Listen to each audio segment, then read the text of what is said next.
ದೇವನಹಳ್ಳಿ ತಾಲೂಕಿನ ಕೋಡಿಮಂಚೇನಹಳ್ಳಿಯ ಶ್ರೀ ಮೈಲಾರಲಿಂಗೇಶ್ವರ ದೇವಾಲಯ ಆವರಣದಲ್ಲಿ ಶ್ರೀ ನಂದಿ ಸೌಹಾರ್ದ ಕ್ರೆಡಿಟ್ ಕೋ ಆಪರೇಟಿವ್ ಲಿಮಿಟೆಡ್ನ ವಾರ್ಷಿಕ ಸಾಮಾನ್ಯ ಸಭೆ ನಡೆಯಿತು.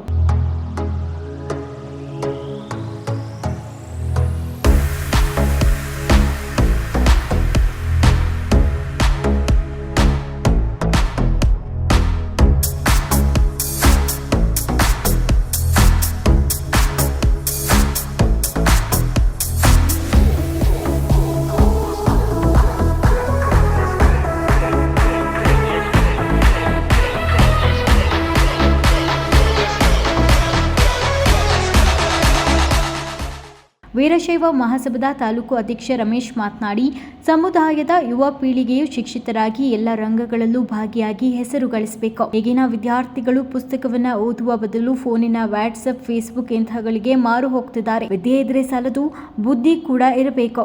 ಜೀವನದಲ್ಲಿ ಮುಂದೆ ಬರುವುದಕ್ಕೆ ಸಾಧ್ಯ ಅಂತ ತಿಳಿಸಿದ್ರು. ವೀರಶೈವ ಮಹಾಸಭಾದ ವಿರೂಪಾಕ್ಷ ಶಾಸ್ತ್ರಿ ಮಾತನಾಡಿ, ನಂದಿ ಸೊಸೈಟಿ ಮೂಲಕ ಸಾಲ ಸೌಲಭ್ಯ ಪಡೆದು ಆರ್ಥಿಕ ಸಬಲತೆ ಕಾಣಬೇಕು. ಸರಿಯಾದ ಸಮಯಕ್ಕೆ ಮರುಪಾವತಿ ಮಾಡಿ ನಮ್ಮ ವೀರಶೈವ ಲಿಂಗಾಯತ ಸಮಾಜ ರಾಜ್ಯದಲ್ಲಿ 30% ಇದ್ದು ಇದೀಗ 12ರಿಂದ 13ಕ್ಕೆ ಬಂದಿದೆ. ಇದಕ್ಕೆ ಕಾರಣ ನಮ್ಮ ಆಂತರಿಕ ಕಚ್ಚಾಟ, ಒಗ್ಗಟ್ಟಿಲ್ಲದೆ ಉಪಪಂಗಡಗಳು ಮಾಡಿಕೊಂಡು ವಂಚಿತವಾಗಿದೆ.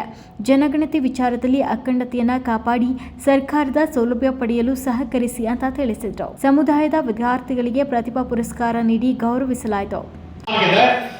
ಆಮೇಲೆ ರಜೆ ದಿವಸದಲ್ಲಿ ಓದ್ತಕ್ಕಂಥ ಹುಡುಗರು ತಂದೆ ತಾಯಿಗಳು ಏನ್ ನಡವಳಿಕೆ, ಏನ್ ಬಿಸ್ನೆಸ್, ಏನ್ ವ್ಯವಹಾರ ಮಾಡ್ತಾವ್ರೆ, ಎಲ್ಲ ಆಸ್ತಿ ವಿಚಾರ ಆಗ್ಬೋದು, ವ್ಯವಹಾರದ ವಿಚಾರ ಆಗ್ಬೋದು, ತಂದೆ ತಾಯಿಗಳು ಕಷ್ಟ ಸುಖ ಆಗೋದಾಗ್ಲಿ, ಇವನ್ನೆಲ್ಲ ರಜೆ ದಿವಸಗಳಲ್ಲಿ ತಂದೆ ತಾಯಿಗಳ ಜೊತೆಯಲ್ಲಿ ಕೈ ಜೋಡಿಸಿ ಎಲ್ಲ ಹೋಗೋದು ಬಹಳ ಉತ್ತಮ. ಯಾಕೆಂದ್ರೆ ಕೆಲವು ವಿಚಾರಗಳಿಗೆ ಹುಡುಗರಿಗೆ ನಮ್ಗೇನು ಗೊತ್ತೇ ಇಲ್ಲ ಅಂತಾರೆ.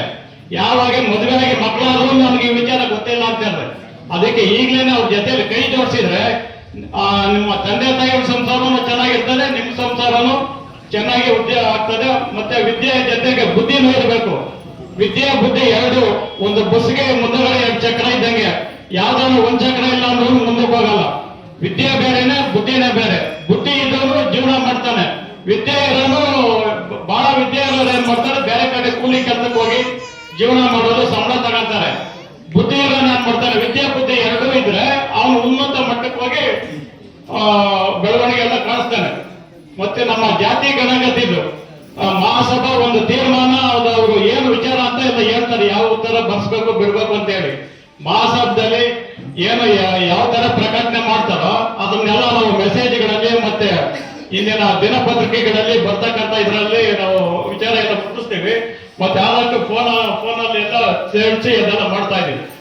ಎರಡು ಒಂದೇ. ನೆನ್ನೆ ಸಿದ್ಧಲಿಂಗ ಸ್ವಾಮಿಗಳು ಅದೇ ಹೇಳಿದ್ರು, ವೀರಶೈವ ಲಿಂಗಾಯತ ಬೇರೆ ಬೇರೆ ಅಲ್ಲ. ವೀರಶೈವ ಲಿಂಗಾಯತರ ಅಖಂಡತೆಗೋಸ್ಕರ ಪಂಚಪೀಠಾಧೀಶ್ವರ ಮೇಲೆ ಒಂದು ಆಪಾದನೆ ಸದಾ ಮಾಡ್ತಾ ಇದ್ರು. ದೊಡ್ಡ ವೇದಿಕೆ ಬೇಕು, ಮೇಲ್ ಕುತ್ಕೊಬೇಕು ಅಂತ. ಪಂಚಪೀಠಾಧೀಶ್ವರ ಮೇಲೆ ಇಡೀ ಸಮಾಜದ ಉದಾರತೆಗೋಸ್ಕರ ಸಮಾನ ವೇದಿಕೆಯನ್ನ ಹಂಚ್ಕೊಂಡು ಎಲ್ಲರೂ ಒಂದೇ ವೇದಿಕೆ ಮೇಲೆ ಕೂತಿದ್ರು. 1000 ಜನಕ್ಕೂ ಒಂದೇ ಸಮನಾದ ವೇದಿಕೆ. ಆದ್ರೆ ಕೆಲವೊಬ್ರು ಆ ಕಾರ್ಯಕ್ರಮಕ್ಕೂ ಸಹ ಭಾಗವಹಿಸುತ್ತೆ. ನಾವು ಪ್ರತ್ಯೇಕತೆಯನ್ನ ಇಡೀ ನಾಡಿಗೆ ಕೆಲವೊಬ್ರು ನಿನ್ನೆ ಸಂದೇಶ ಕೊಟ್ಟಿದ್ದಾರೆ. ನಾವು ನಮ್ಮ ವೈಯಕ್ತಿಕ ತೀರ್ಮಾನ ಮತ್ತೆ ಸಮಾಜದ ಎಲ್ಲ ಹಿರಿಯರ ಮಠಾಧೀಶ್ವರ ತೀರ್ಮಾನದಂತೆ 30% ಇದ್ವಂತ ವೀರಶೈವ ಲಿಂಗಾಯತರು ರಾಜ್ಯ ಜನಸಂಖ್ಯೆಯಲ್ಲಿ. ಈಗ 12ರಿಂದ 13% ಬಂದಿದ್ದೀವಿ. ಕಾರಣ ಏನು ಅಂತ ಯಾರಿಗೂ ಗೊತ್ತಿಲ್ಲ. ನಿನ್ನೆ ಅದೇ ಪ್ರಸ್ತಾವನೆ ಆಯ್ತು ಸಾಕಷ್ಟು. 30% ಇದ್ದಂತ ರಾಜ್ಯದ ಜನಸಂಖ್ಯೆ 12-13% ಕುಸಿಯ ಕಾರಣ ಏನು ಅಂದ್ರೆ ನಮ್ಮ ಆಂತರಿಕ ಕಚ್ಚಾಟ. ನಾನು ಅವನಲ್ಲ, ನಾನು ಬರೆಯಲ್ಲ ಅವನು. ಅದಕ್ಕೆ ಮತ್ತೆ ನಮ್ಮ ಜನಸಂಖ್ಯೆ ಜಾಸ್ತಿ ಆಗ್ಬೇಕಾದ್ರೆ ನಾವು ಅಖಂಡತೆಯನ್ನ ಕಾಪಾಡಬೇಕು. ಅದಕ್ಕೆ ವೀರಶೈವ ಮಹಾಸಭಾ ನಿನ್ನೆ ಒಂದು ಗಟ್ಟಿ ನಿಲುವನ್ನು ತಗೊಂಡಿದೆ. ಏನು, ಎಲ್ಲ ಉಪಜಾತಿಗಳು